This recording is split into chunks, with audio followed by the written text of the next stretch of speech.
ఇక తీరేను కష్టాలు సుబ్రహ్మణ్య వచ్చి దీవించు మమ్మల్ని ఓ పింగళ చెడ్డ మనసుల్ని పరిమార్చు ఓ సంగయ్య తోడుగా ఉండి కరుణించు మా షణ్ముఖ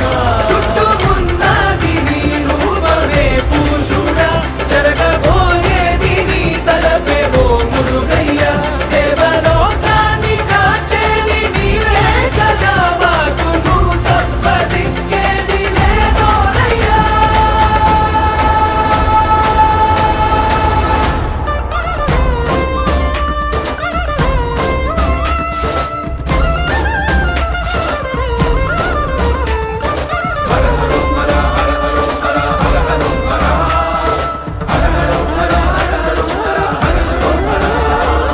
చల్లన్ని పాలెన్న పోసెద చక్కన్ని పూమాల వేసెద